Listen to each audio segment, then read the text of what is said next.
We're in the 65 Toss Power Trap Studios with Chiefs Offensive Quality Control Coach Nick Siriani. You're a rising star on this staff, so to speak, and in '09, when you came here, you were by far the youngest guy on this staff. What was that initial experience like for you? You know, it was great. I was around some real good guys. The staff's been pretty consistent all the way through, and I had guys around me that took me under their wing and kind of led me and showed me the ropes of what it is to be in the NFL and the expectations on you and the work required of you.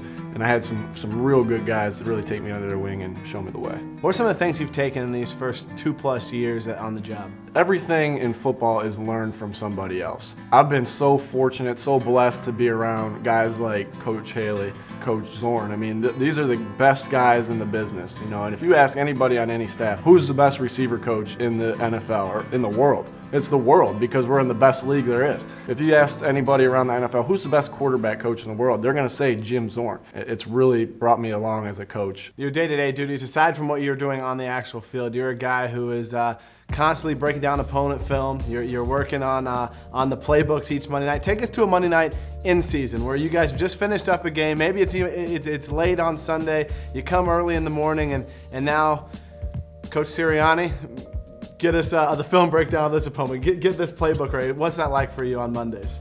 Hectic, hectic. It's crazy, but it's busy, but it's a great busy. You know, especially last year, you're coming off a win. You can do anything after a win. That's for sure. Now those games after losses, it's a little bit harder. You go in there, it's hard to get started, but a lot of coffee is necessary. A lot of hard work. Like I said, winning makes it great. When you're doing that self-scouting, you're putting in that film from 2010 and it's 2011 right now.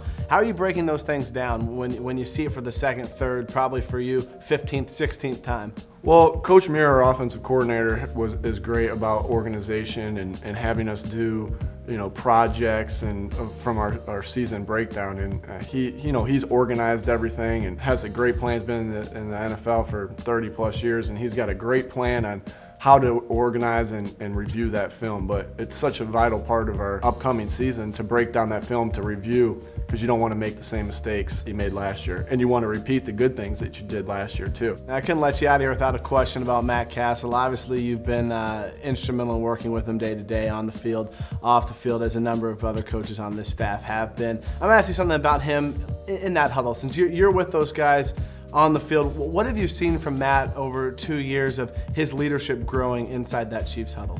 Well, I think Matt's always been a natural born leader. He's got great charisma, great attitude, great work ethic. Matt's just a great guy to be around, and it just takes time. I don't say he didn't develop it. He's always had this leadership skill. It's just the guys around him seeing that over and over and over again every day. He's the same guy every day. He's a great guy to be around.